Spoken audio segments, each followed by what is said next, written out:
वहिनी साहेब,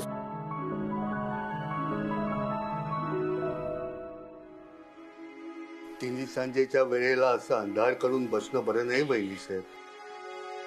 घरात आज दिवेच लागलेले नाहीये. काय उपयोग बाबू काका दिवे लावून?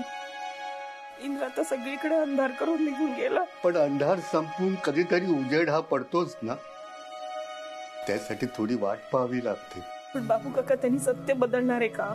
सत्य काय आहे हे नाण्याच्या दोन्ही बाजू ऐकून घेतल्यानंतरच कळणार ना. आपण इंद्राला समजून घ्यायला हवं. तो असा का वागला यामागे खूप काही कारण आहेत. तुम्ही त्याला असं तडकाफडकी घराबाहेर काढायला नको होतं. बाबू काका, 9 महिने पोटात वाढवलंय मी त्याला, लहानाचा मोठा केलाय. त्याला असं घराबाहेर काढायचं म्हणजे मलाच काय, जगातल्या कुठल्याही आईला सोपं झालं नसतं. पण ज्याच्यावर आपण एवढी माया केली त्याच मुलांनी हे असं वागायचं तर पण तरी काय करणार? इंद्राने जे काही केलं ना बाबू काका, ते अक्षम्य आहे. त्यामुळे त्याला त्याच्या चुकीची शिक्षा भोगावीच लागणार. शिक्षा तर तो भोगतोच आहे. चुका तर प्रत्येकाकडून होतात, पण काही चुका या परिस्थितीमुळे होतात. आपला पोटचा मुलगा कोणत्या परिस्थितीतून जातोय हे त्याची आईने समजून घेणार तर कोण समजून घेणार?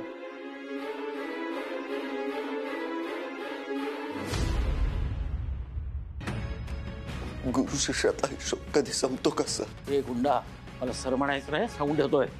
याच्या पुढे मला सर म्हणशील ना आता याद राख. सर, आई या शब्दानंतर देशपांडे सर हा शब्द माझ्यासाठी खूप मोलाचा आहे आयुष्यात. याच तुझ्या साळसूतपणामुळे मी फसलो, पण आता नाही फसणार, लक्षात ठेव. तू काही कर, यापुढे मी माझा निर्णय बदलणार नाही. आपला हिशोब संपला. तर चालता हो, आत्ताच्या आत्ता माझ्या घरातून चालता हो.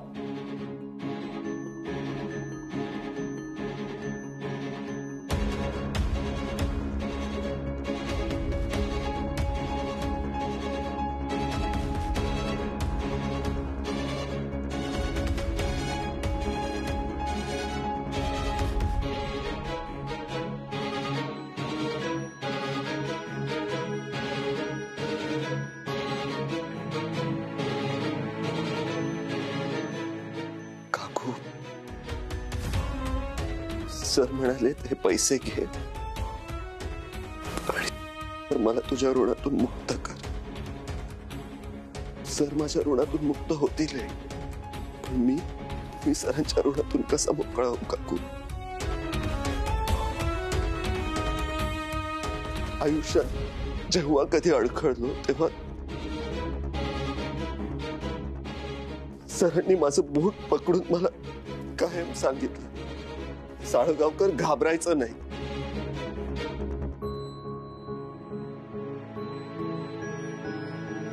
आणि ते सर आज माझ्याशी नातं तोडायला निघालेत का? हे पैसे घ्या का प्लीज.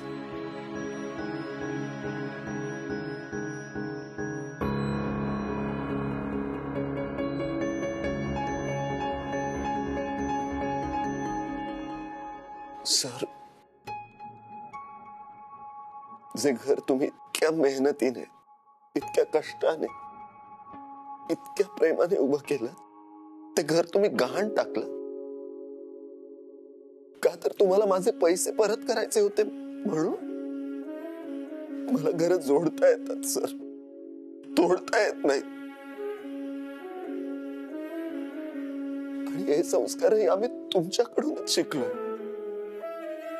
गुंडाच्या तोंडी असले संस्कार वगैरे शब्द ऐकले ना की वाटतं संस्कार या शब्दाला काही आता मोलच उरलेलं नाही.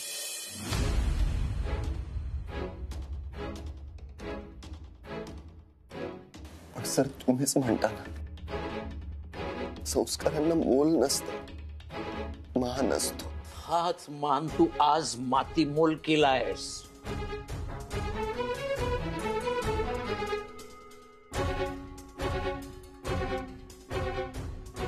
दीपू, या गुंडाला तू घरात आणलंस ना,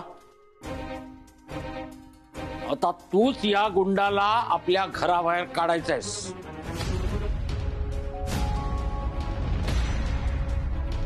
शाळेच्या प्रत्येक परीक्षेत, प्रत्येक स्पर्धेत प्रथम पारितोषिक मिळवणारा, आयुष्याच्या परीक्षेत नापास झालाय.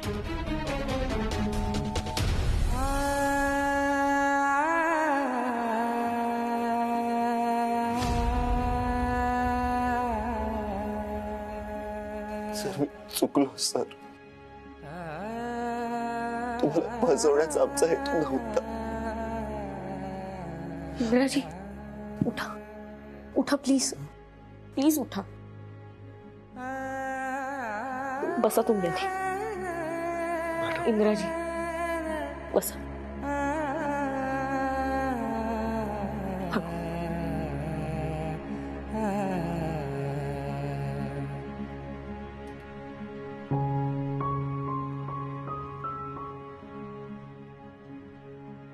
हे बघा, मला मान्य आहे की आपल्याकडून बाबांना सगळं सांगायला उशीर झाला. मान्य, आपण चुकलो आणि आपण त्याची माफी मागायला तयार.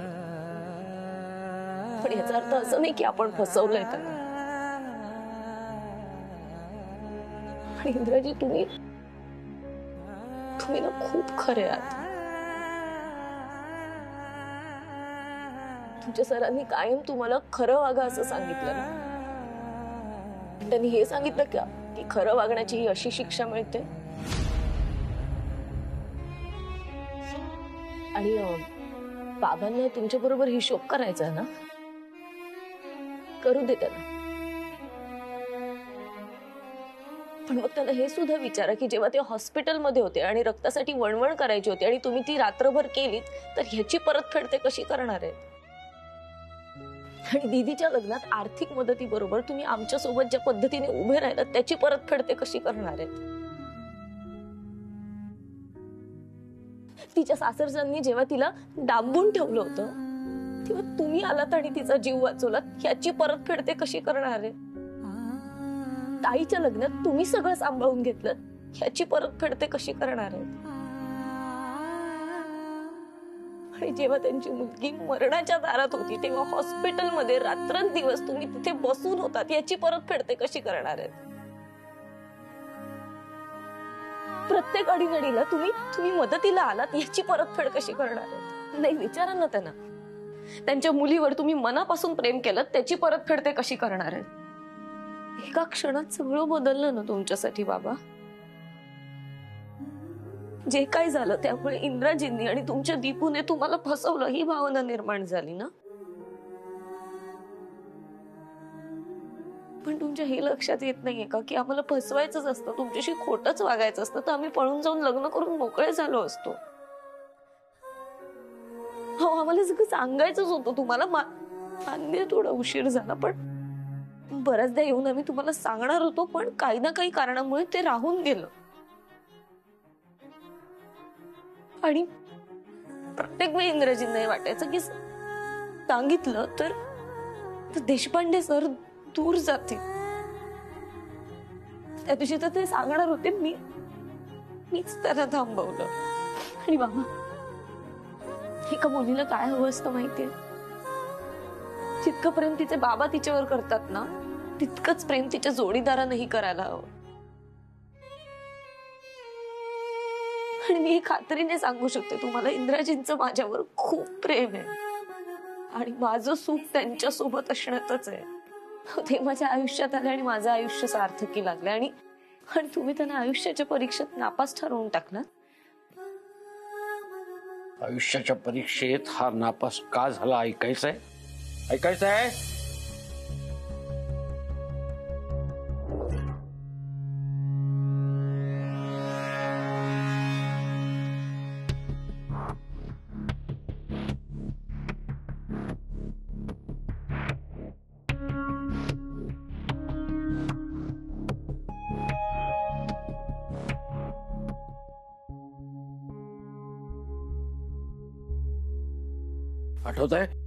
आठवतंय का?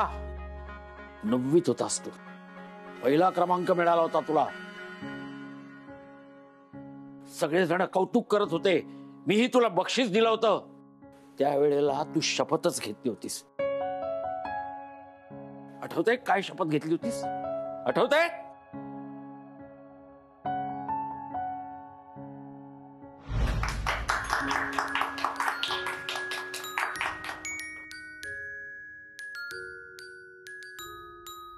गुरु ब्रह्मा गुरु विष्णु गुरुदेवो महेश्वरा गुरु साक्षात परब्रह्मा तस्मै श्री गुरवे नमः तस्मै श्री गुरवे नमः तस्मै श्री गुरवे नमः. गुरु म्हणजे विश्व, गुरु म्हणजे सर्वस्व. मी इंद्रजित साळगावकर आज माझ्या गुरु समोर, माझ्या देशपांडे सरांसमोर शपथ घेतो की माझ्या गुरूंनी मला शिकवलेल्या विद्येचा, तत्वांचा, संस्कारांचा मी कधीच अपमान करणार नाही.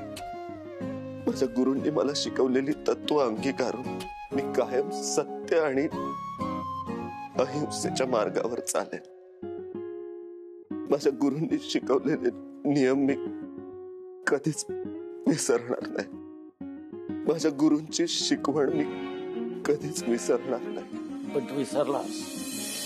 वाईट मार्गाला लागून हिंसा करून तू स्वतःच घेतलेली शपथ स्वतःच मोडलीस.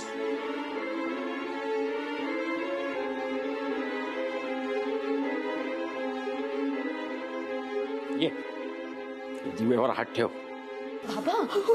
आणि सांग शपथ मोडली म्हणून. बोल शपथ मोडली म्हणून बोल.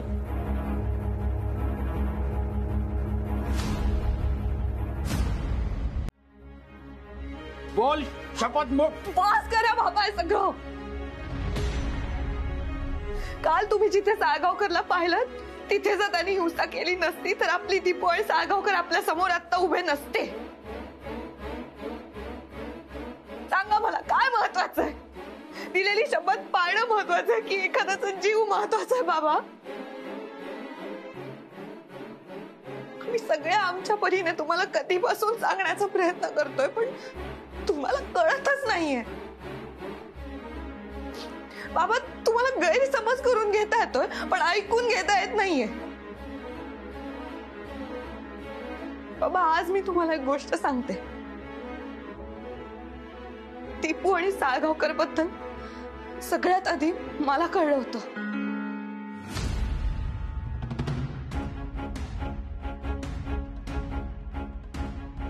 पण बाबा मी त्यांना विरोध नाही केला. का माहिती? कारण मला खात्री होती की साळगावकर इतकं दीपूवर प्रेम कधीच कुणीच करू नाही शकत. आणि आपली दीपू खूप आनंदी हो बाबा त्यांच्या बरोबर. खरंच बाबा, बाबा तुम्ही आमच्यावर विश्वास ठेवा ना. आपल्या दीपूला साळगावकर खरंच खूप सुखी ठेवतील बाबा.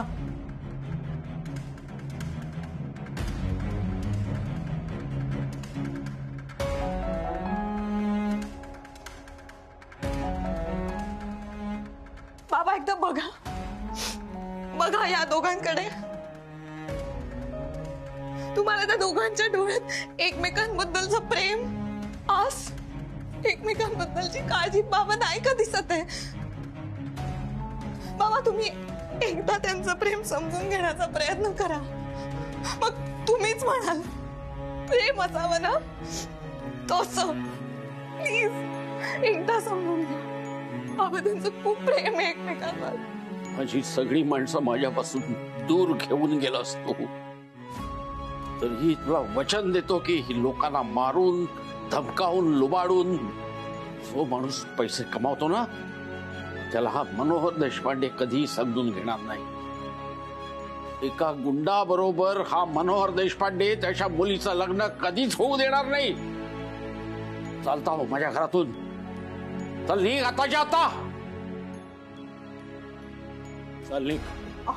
चाल निघ. बाबा प्लीज मालती एक शब्द बोललो कसतो या गुंडाला या घरामध्ये एक क्षण सुद्धा थांबू देणार नाही मी. आणि तुम्ही सगळ्यांनी लक्षात ठेवा कोणीही मध्ये पडायचं नाही. चल चल चल. ओ सर काय करताय तुम्ही? सत्तू, एक मिनिट थांबा इंद्रा. आज मला कोणी थांबवायचं नाही, मी बोलणार आहे. इंद्रा वसुलीचं काम करतो म्हणजे लोकांच्या घरी जाऊन दरोडे घालतो असं वाटतंय तुम्हाला? इंद्रा त्याचं काम प्रामाणिकपणे करतो.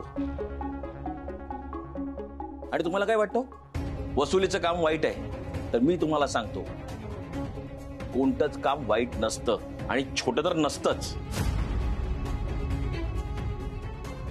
अहो, जे काम करून आपलं पोट भरतं, आपल्या घरची चूल पेटते, त्या कामाला वाईट कसं म्हणता सर तुम्ही? इंद्रा एक मिनिट. इंद्रा मारामाऱ्या करतो, लोकांना लुबाडतो असं वाटतं तुम्हाला? तर तसं नाहीये सर. इंद्रा अनेक गरिबांना मदत करतो, कितीतरी आया बहिणींचं रक्षण करतो. आणि मगाशी काय म्हणाला? इंद्राने तुमचं घर मोडलं.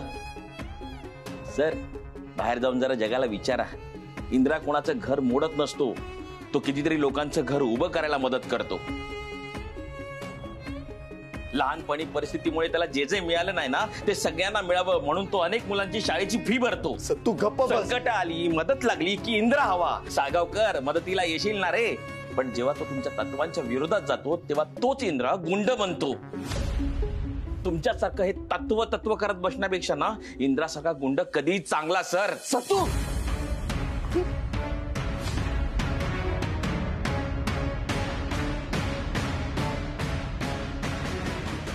सर हाय आमचा इंद्रा. त्याच्या देशपांडे सरांना मी बोललो काय तर त्याने आपल्या जिवलग मित्रावर सुद्धा हात उचलला.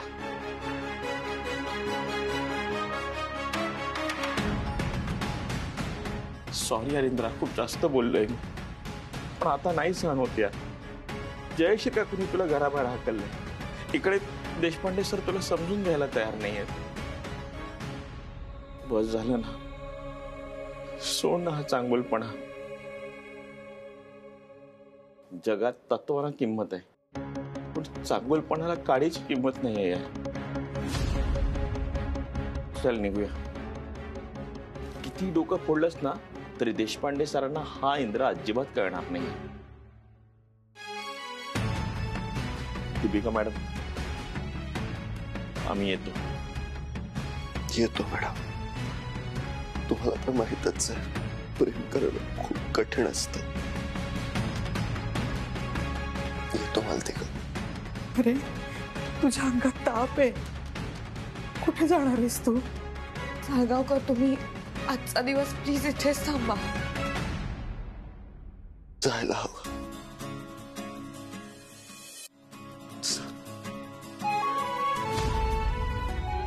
सर, सर,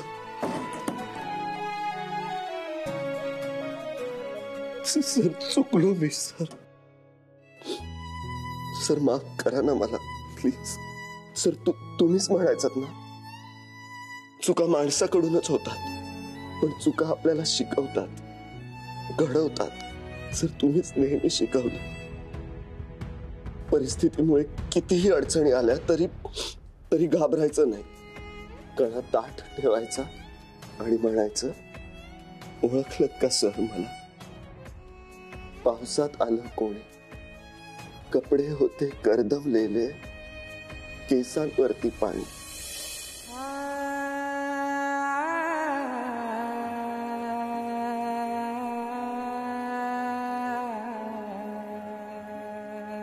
कारभारणीला घेऊन संघे सर आता लढतो आहे. पडकी भिंत बांधतो आहे, चिखल गाळ काढतोय. मोडून पडला संसार तरी मोडला नाही कण. पाठीवरती हात ठेवून तुम्ही फक्त लढ म्हणा.